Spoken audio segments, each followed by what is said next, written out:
اس امت کی مدد ان طریقوں ضابطے کی وجہ سے تھی جو ضابطے صحابہ نے اختیار کیے. آج اگر یہ امت وہ ضابطے اختیار کرے تو ایک مسلمان کی مدد 10 صحابہ کے بقدر ہوگی، ایک مسلمان کو اجر 50 صحابہ کے بقدر ملے گا. حدیث میں ہے، صحیح روایت.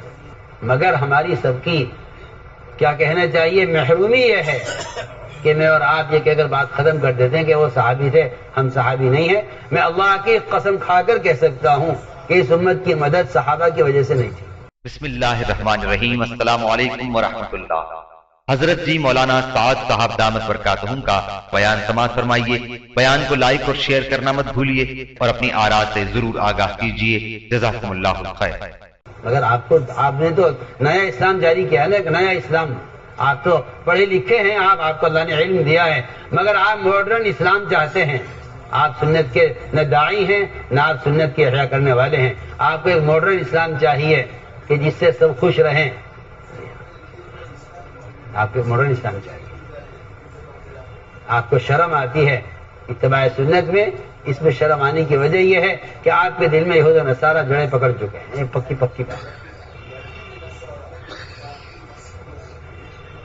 تو میں نے عرض کیا کہ صحابہ سے آپ نے پوچھا ہے ایمان کسے کہتے ہیں. اس لیے آپ اگر غور کریں اس روایت پہ، جس میں ایک جماعت تشکیل کر کے لائے گئی آپ کے پاس، اور آپ صلی اللہ علیہ وسلم نے دور سے ان کو دیکھا،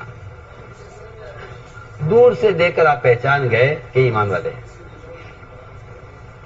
دور سے دیکھ کر آپ پہچان گئے ایمان والے ہیں. نہ نام پوچھنے کی ضرورت ہے نہ مذہب پوچھنے کی ضرورت ہے، دور سے دیکھ کر پہچان لیا. اس لیے کہ مسلمان کو اپنا تعارف کرانے کی ضرورت نہیں ہے. مسلمان کو اپنا تعارف کرانے کی ضرورت نہیں ہے. مسلمان کو اپنا تعارف کرانے کی ضرورت نہیں ہے. جس طرح پولیس والا اپنے لباس سے تعارف کا محتاج نہیں، اس طرح مسلمان اپنے حلیے سے تعارف کا محتاج ہے.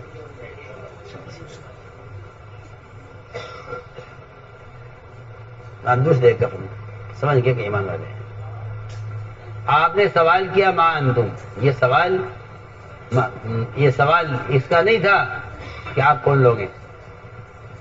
صاف ہے روایت کے اندر یہ سوال اس کا تھا کہ اگر آپ ایمان والے ہیں تو پھر آپ کے ایمان کی دلیل کیا ہے. یہ سوال اس کا تھا. وہ تو نظر آ رہا تھا کہ ایمان والے ہیں. فرمایا ایمان والے تو تم ہو، نظر آ رہا ہے صاف، لیکن تمہارے ایمان کی حقیقت کیا ہے. انہوں نے ایمان کے سوال میں ایمان کو بیان نہیں کیا بلکہ ایمان کی علامتیں بیان کی. ایمان کی علامتیں بیان کی، ایمان نہیں بیان کیا، ایمان کی علامتیں بیان کی.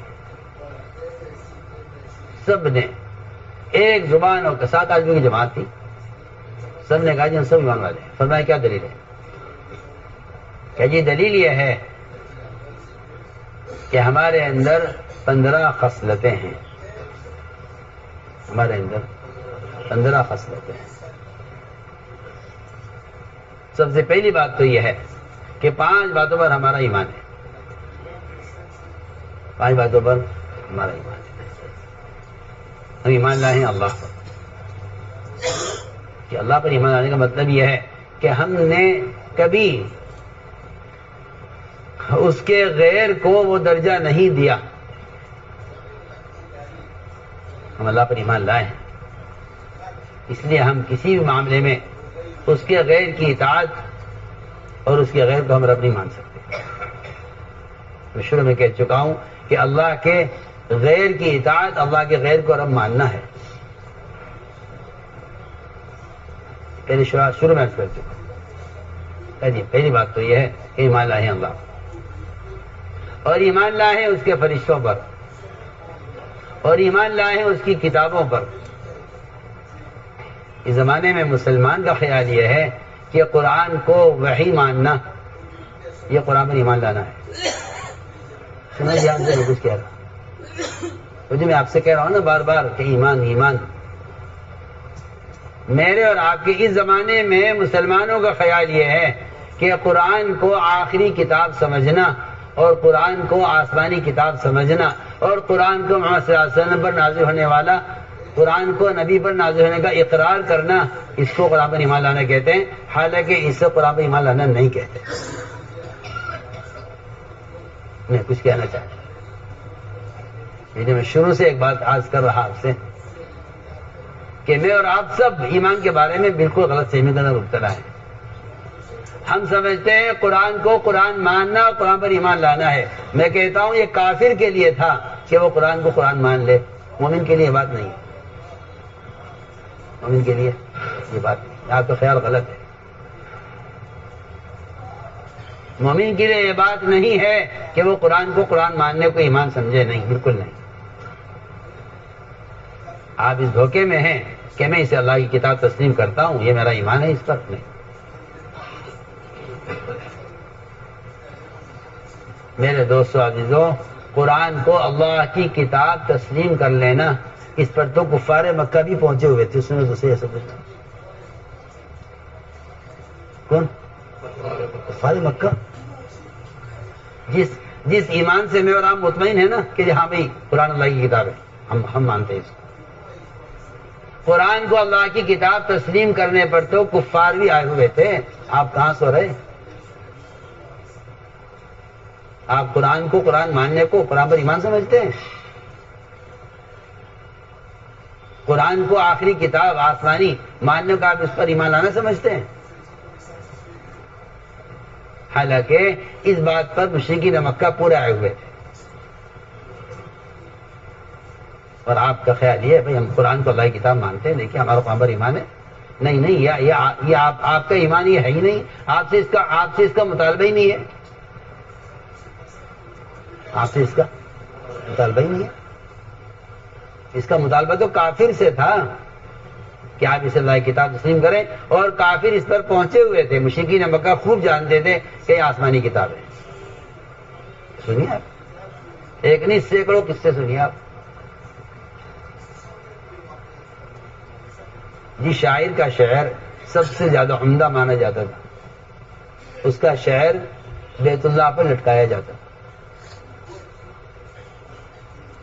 سورہ کوثر نازل ہوئی، 3 آیتیں، سب سے مختصر صورت، تمہارے علی لے جاؤ یہ کعبے میں لٹکا دو۔ آیا وہاں تو بڑے بڑے شاعروں کی لمبی لمبی غزلیں وہاں لٹکی ہوئی ہیں، کہا نہیں علی جاؤ کوثر لٹکا دو وہاں۔ سورہ کوثر لٹکائی گئی، سارے کافر شاعروں نے اپنے اپنے اشعار اتار لیے وہاں سے، اور یہ کہا کہ آج تو محمد صلی اللہ علیہ وسلم پر اتنی بلیغ صورت نازل ہوئی ہے کہ اس نے سارے اشعار فیل کر دیا، سارے اشعار۔ سورہ نجم نازل ہوئی، سورہ نجم کا اسلوب کفار سن کر حیران ہو گئے، کہنے کہ آج تم پر وہ صورت نازل ہوئی ہے، ہماری آج تک کی ساری شاعری ہمیں فیل کر دی۔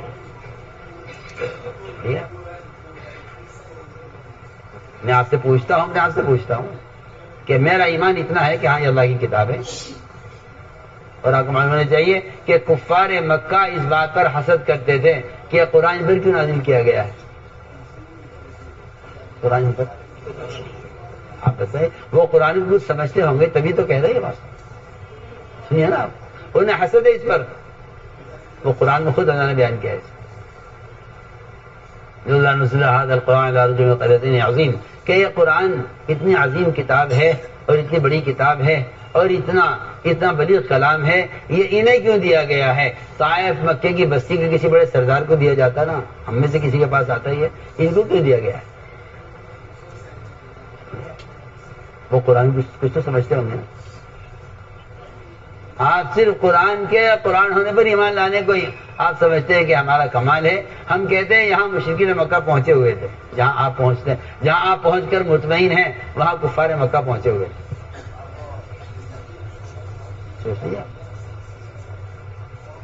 ورنہ آثار میں صاف فرمایا، روایت میں صاف ہے، آپ نے صاف فرمایا، غیبت کرنے والے سے فرمایا کہ تمہارا قرآن پر ایمان نہیں ہے، صاف ما عمل بالقرآن من استحل محارما، جس آدمی سے غیبت ہو گئی آپ نے فرمایا کہ تمہارا قرآن پر ایمان نہیں ہے۔ آپ بتائیے آپ کیا کہیں گے؟ آپ کہتے ہیں اس سے تو کمال ایمان مراد ہے، چھوڑی کوئی بات نہیں، غیبت کر لیجئے کیونکہ اس سے تو کمال ایمان مراد ہے۔ ارے وہ کمال ایمان کا آپ کو مکلف کیا گیا ہے نا، اگر آپ غیبت سے بچتے ہیں تو آپ کو قرآن پر ایمان ہے، اور آپ کہتے ہیں نہیں قرآن کا قرآن ہونا ایمان ہے، ہم کہتے ہیں نہیں حرام سے بچنا ایمان ہے۔ آپ سوچیں نا، فرق دیکھیں، آپ جس سطح کے ایمان پر اٹکے ہوئے ہیں، آپ قرآن کے قرآن ہونے کو ایمان کہتے ہیں، ہم کہتے ہیں قرآن کے حرام سے بچنا ایمان ہے، ورنہ قرآن کے قرآن ہونے پر تو مشرکین مکہ بھی یہ پہنچے ہوئے ہیں، آپ سے عرض کر چکا ہوں۔ ہمارا قرآن پر ایمان ہے، اللہ کی کتاب پر ہمارا ایمان ہے، اور آخر کے دن پر ہمارا ایمان ہے، تقدیر پر ہمارا ایمان ہے۔ تقدیر پر ایمان کسے کہتے ہیں؟ تقدیر پر ایمان اسے کہتے ہیں،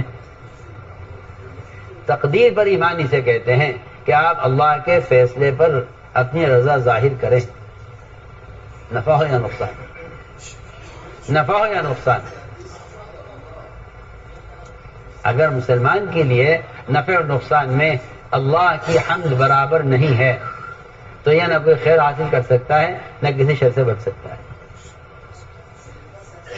یہ خیر، اللہ سے خیر لینے کا راستہ یہ ہے کہ تم اس کے اس فیصلے سے راضی ہو جاؤ جو فیصلہ تمہاری چاہت کے خلاف ہوا ہے۔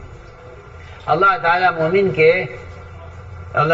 مومن کی چاہت کے خلاف حالات لاتے ہی اس لیے ہیں کہ ہم سے راضی ہے ناراض ہے۔ اگر راضی ہو تو ہم بالکل حالات بگڑتے بگڑتے ایسا پلٹتے ہیں حالات کو کہ شر میں سے خیر نکل کر نظر آتی ہے، اور اگر یہ شکر نہیں کرتا تو ہم خیر لاتے لاتے ایسا حالات بدلتے ہیں کہ خیر میں سے شر فوراً سامنے آ جاتا ہے۔